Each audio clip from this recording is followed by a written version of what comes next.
બનાસકાંઠા જિલ્લામાં વડા ગામના ઠાકોર સમાજના યુવાનનું ટ્રેનિંગ કરી આવતા સામાજિક રીતે સન્માન કરાયું। સાંપરિયા લાડાજી જગમાલજી CRPFમાં કરેલ ખાતે ટ્રેનિંગ કરી ઝારખંડમાં કેરળ ખાતે ટ્રેનિંગ કરી ઝારખંડમાં તેમની પોસ્ટિંગ થતા માદરી વતન ફરતા ગામ લોકો દ્વારા ઉમળકાભેર સ્વાગત કરાયું। બનાસકાંઠા જિલ્લામાં ઓગળ તાલુકા વડા ગામના ઠાકોર સાંપરિયા લાડાજી જગમાલજી કેરળમાં ટ્રેનિંગ કરી આજે માદરી વતન પરત ફરતા વડા ગામના સામાજિક આગેવાન સમાજના આગેવાનો સગા વહાલા મોટી સંખ્યામાં હાજર રહ્યા હતા અને લાડાજી ઠાકોરનું સન્માન કરવામાં આવ્યું। આ પ્રસંગે સામાજિક કાર્યકર રાયકરણજી ઠાકોરે આ ગામ લોકો દ્વારા સમાજના નિયમ પ્રમાણે વર્તન કરી સાદી રીતે સન્માન થતા સંદેશના રક્ષણ માટે ભરતી થઈ ટ્રેનિંગ પૂરી કરી ઘરે આવેલ જવાન લાડાજી તેમજ તેમના પરિવારની પ્રશંસા કરી હતી। રામજીભાઈ રાયગુર આજે મારા નાના ભાઈ લાડજીજી જગમાલજી સાંપરિયા CRPFમાં ટ્રેનિંગ પૂરી કરીને આવ્યા છે, તો અમે સમાજના બંધારણમાં રહી અને સાદી રીતે એમનું સ્વાગત કર્યું છે, સન્માન કર્યું છે।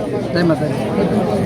સકરાજી દીતાજી કે સૌને વિનંતી છે કે ભાઈ ભણવાનું બહુ રાખજો તો આગળ આવશો, ભણવામાં ઓછું રાખજો, બીજા ધંધામાં ઓછું રાખજો, પણ ભણવામાં બહુ ધ્યાન આપશો તો આગળ જાશો કે પાછળ રહેશો।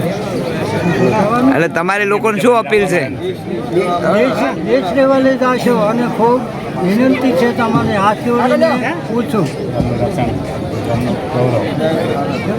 ગૌરવ વધે। હા, ગામનું ગૌરવ વધે।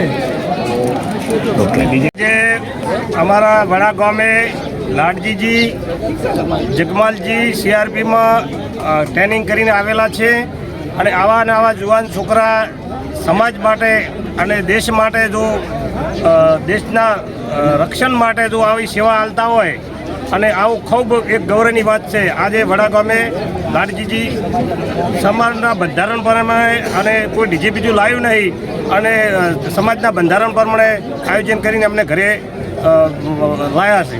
શું નામ છે તમારું? મારું નામ ચમનજી ડાયાજી, જિલ્લા પંચાયત વડા સીટ ચમનજી। સદારામ બાપાની જય। મારા પરમ મિત્ર ઠાકોર જગમાલજીનો દીકરો CRPFની ટ્રેનિંગ પૂરી કરી અને વતન વધારેલ છે, તો તેનું સ્વાગત અમે થરા કુમકુમ પાર્ટી પ્લોટથી સમાજના બંધારણ મુજબ સાદી રીતે કરી ઉમળકાભેર તમામ સમાજના બધી જ વડીલોને યુવાનો અહીં જોડાણા હતા શોભાયાત્રામાં અને એમને અત્યારે ઘરે પણ ફૂલહારથી સ્વાગત કરી અને ખૂબ ખૂબ અભિનંદન અમે આપીએ। શું નામ છે તમારું? મારું નામ કાંતિભાઈ ઠાકોર થરા।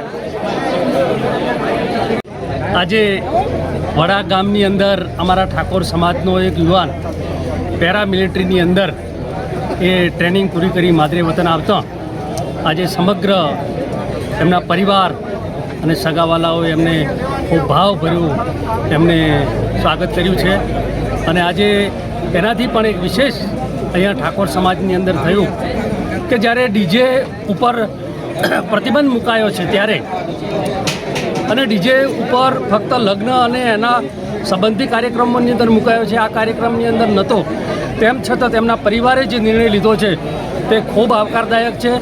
આની અંદર દેશભક્તિના ગીતો વાગવાના હતા કે એ વતન કે લોકો કંઈ જાનુડી બાનુડીના ગીતો નહોતા વાગવાના, તેમ છતાં પણ તેમણે એક સ્ટેપ આગળ વધીને જ્યારે આ પગલું લીધું છે ત્યારે હું એમને સૌને એમના કુટુંબને અને સૌને અભિનંદન આપું છું કે એમને એક સમાજના આવકારને ખૂબ આવકાર્યો છે અને બીજા લોકોને પણ હું વિનંતી કરું છું કે આ રીતે આ પગલાંને અનુસરી અને પોતાના બાળકોને ભણાવે અને એક સાંસ્કૃતિક રીતે આ સ્વાગત કરવામાં આવ્યું છે તે ખૂબ સરાહનીય છે।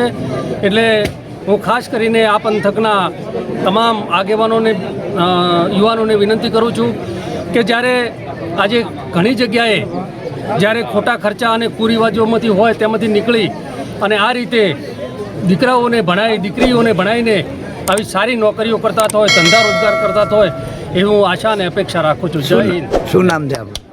રાયકરણજી ઠાકોર।